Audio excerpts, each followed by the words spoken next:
Algumas pessoas parecem que têm prazer em irritar os outros. Fazem de tudo para tirar a nossa paz. E principalmente quando o assunto é religioso. Nesse caso, elas formam um complô, reúnem multidões de pessoas para fazer de tudo para que todos possam aceitar apenas a sua opinião. Porque na mentalidade deles, eles são os únicos que têm a verdade.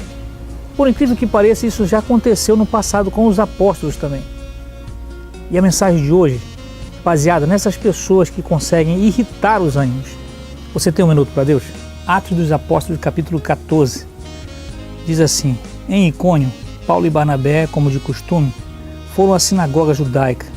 Ali falaram de tal modo que veio a crer grande multidão de judeus e gentios. Mas os judeus que se tinham recusado a crer incitaram os gentios e irritaram-lhe os ânimos contra os irmãos. Paulo e Barnabé passaram bastante tempo ali falando corajosamente do Senhor, que confirmava a mensagem de sua graça, realizando sinais e maravilha pelas mãos deles.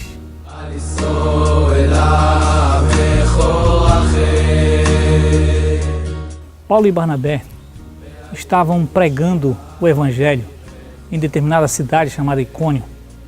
E muitas pessoas começaram a ouvi-lo, muitas pessoas se agradaram daquela mensagem, mas no meio dessas pessoas haviam também muitos judeus religiosos que não concordavam com aquilo que eles estavam pregando, porque era diferente do que eles entenderam, do que eles tinham por conceito, do que eles aprenderam na lei de Moisés.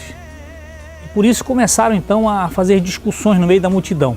Muitas pessoas creram na mensagem do Evangelho naquele tempo. Mas os que não creram foram justamente esses religiosos que articularam com a multidão para provocar aquelas pessoas que eles estavam ouvindo e não deixar que a mensagem realmente pudesse ser plantada no coração das pessoas.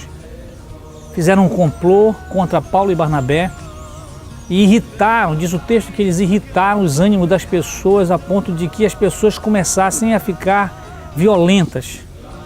O texto mais adiante vai nos mostrar que eles tinham planejado apedrejar os apóstolos, tirá-los da cidade e apedrejá-los por causa da mensagem do Evangelho.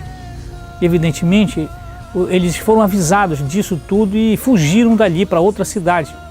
Mas o que nos chama a atenção é essas pessoas que se dizem religiosas, que se dizem detentores de uma mensagem de Deus, e ao mesmo tempo ter toda a iniciativa para fazer com que sejam violentas, para matar as pessoas porque não concordam com as suas ideias, porque não têm o mesmo pensamento e a mesma fé que elas possuem.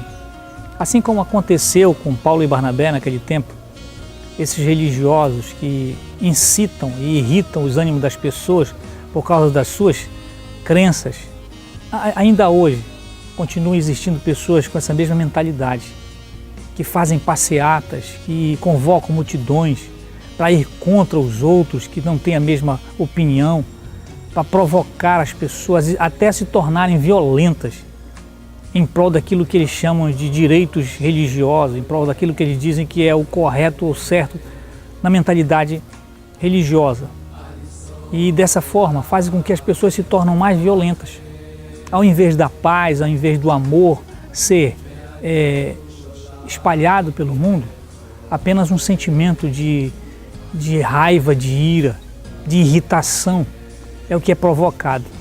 Infelizmente essas coisas continuam a acontecer, como fizeram os apóstolos, como aconteceu com eles, também no nosso tempo essas coisas tendem a acontecer. Quantas pessoas não têm se reunido e formado essas multidões para simplesmente fazerem com que sejam odiadas determinadas classes sociais, determinadas pessoas, levando essas pessoas ao ódio e à violência.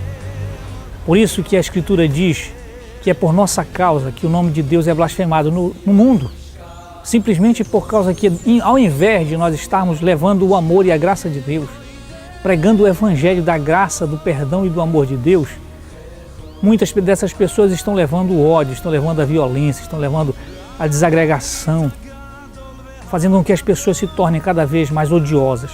Infelizmente é o que tem acontecido no mundo, mas nós vamos continuar pregando o amor de Deus, a graça de Deus, a mensagem do Senhor Jesus Cristo, que é a mensagem de paz, de graça, de perdão e de amor. Eu oro para que isso aconteça nesse dia em cada coração. Que o Senhor te abençoe e te guarde em nome de Jesus. Amém.